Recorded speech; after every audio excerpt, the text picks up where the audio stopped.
Boa tarde a todos. Primeiramente, tem alguma pessoa chegando pela primeira vez? Todos já veteranos. Todos veteranos aqui. Então, ótimo. Nós hoje temos uma palestra, uma reflexão.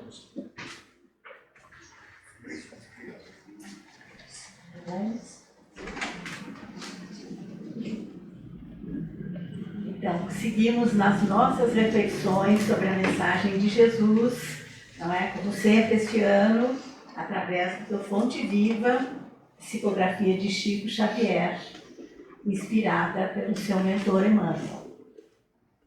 E o tema de hoje, número 98, tem o título de Couraça da Caridade. Mas antes de nós entrarmos no nosso tema, nós vamos relembrar o tema de 15 dias atrás, que era Capacete da Esperança, que está na mesma carta. Então, é uma carta de Paulo aos Tessalonicenses, tendo por capacete a esperança na salvação. E ali foi bem detalhado que esse capacete era uma proteção da cabeça, não é? Dos pensamentos. Mas aí nós vamos vendo que nas duas lições, uma fala em capacete, a outra fala em couraça, que vem a ser quase que um escudo, não é? As duas ideias, uma ideia de luta, né? E nós podemos pensar que foi Paulo que nos trouxe essas lições, não é? E Paulo, ele era um bravo, ele teve que enfrentar muitas lutas, né? E muitas prisões. Ele, por exemplo, ele esteve preso em Jerusalém, em lugares que eram assim, quase que um calabouço, né? E ele resistiu a tudo isso, né?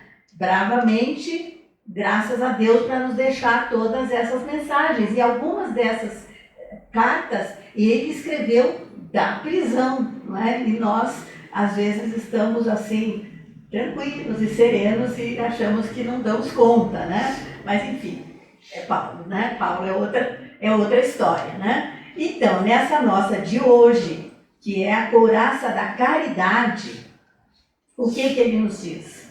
Sejamos sóbrios, vestindo-nos da couraça da fé e da caridade. Então, vamos, né? É uma complementação da outra, né? Então, ele está querendo nos dizer, e a lição fala bem, nos dá várias indicações, né? Das coisas porque isso aqui, essa couraça protege o nosso coração, os nossos sentimentos, né?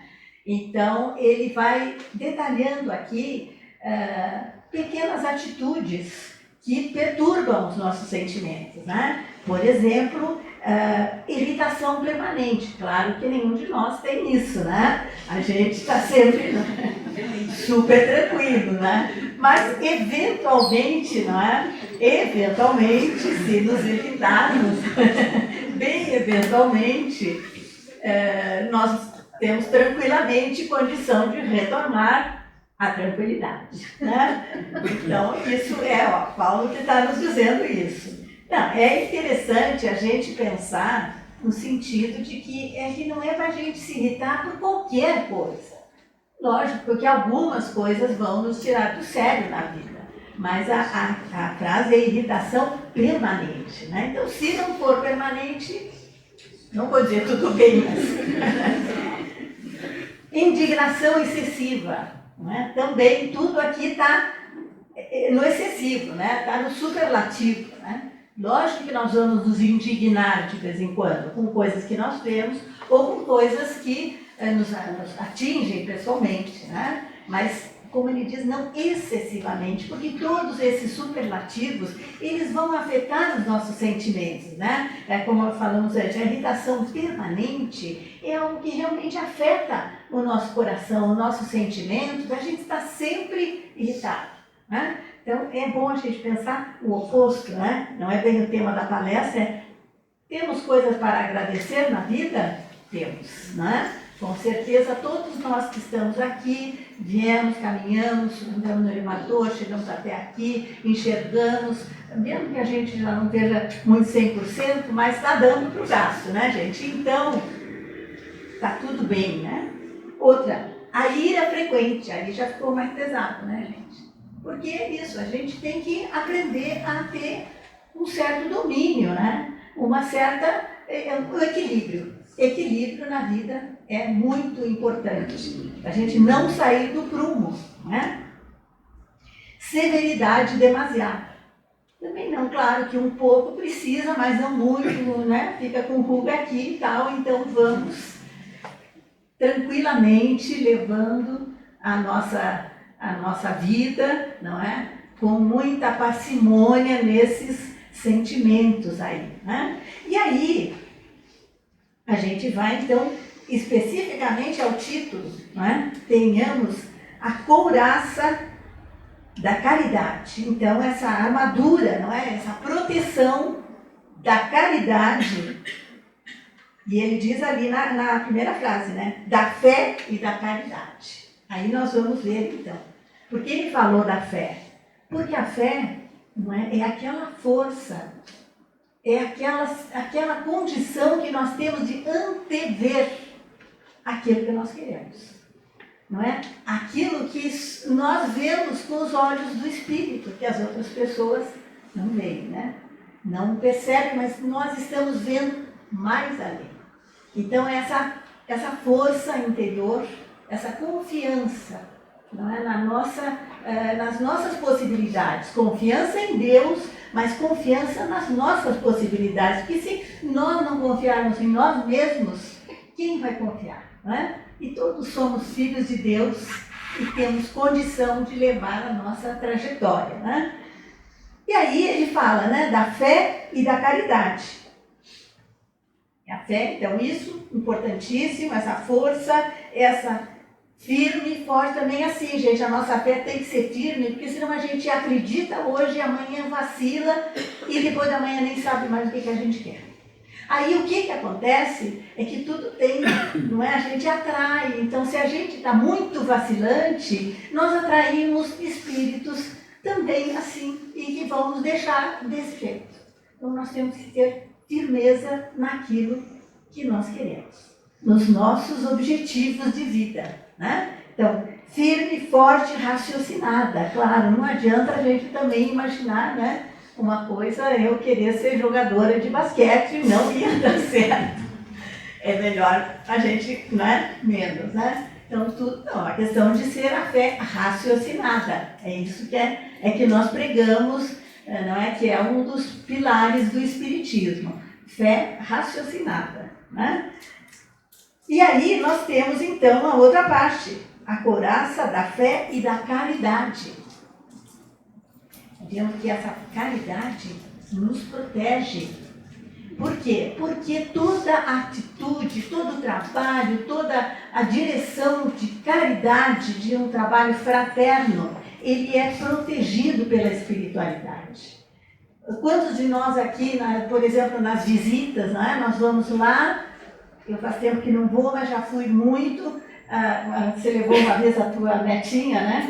Foi maravilhoso. Depois, no pós, a gente conta esse episódio da netinha dela sendo super recebida por aquelas crianças que não têm nada, né? Então, essas visitas são grandes lições, né? E proteção. Nós saímos de lá fortalecidos. É, né? Muito importante esse tipo, que é uma caridade material e moral dessa espécie, né? E nessa caridade moral nós vamos levar agasalho, alimento, medicamentos, né? Às vezes, para muitas pessoas, a caridade material é mais fácil do que a caridade moral, né? Porque a caridade moral eu acho que já exige um pouco mais, né?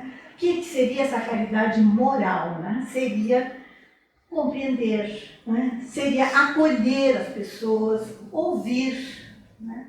Seria ter paciência, ter as palavras certas, fazer uma prece pelas pessoas. Isso seria a caridade moral. Então, as duas são muito importantes. Mas eu acho assim, né, que às vezes essa caridade moral é mais difícil, né? Porque ela já requer algo mais de nós.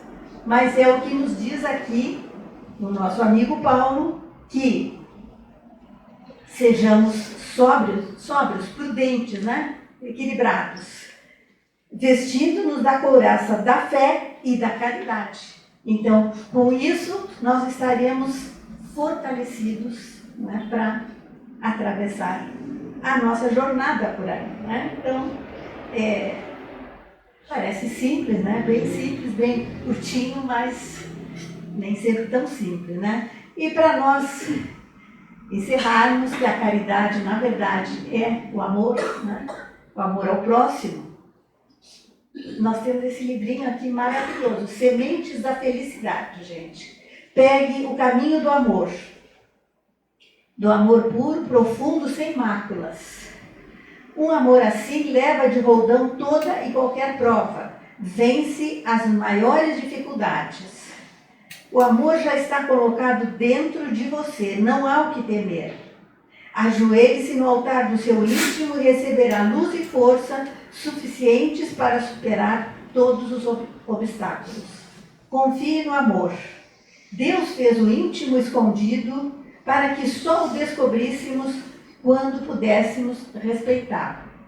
E, de acordo com Paulo, não é? Revestidos de fé e caridade, nós conseguiremos atravessar mais facilmente a nossa jornada. Muito obrigada. Um grande beijo.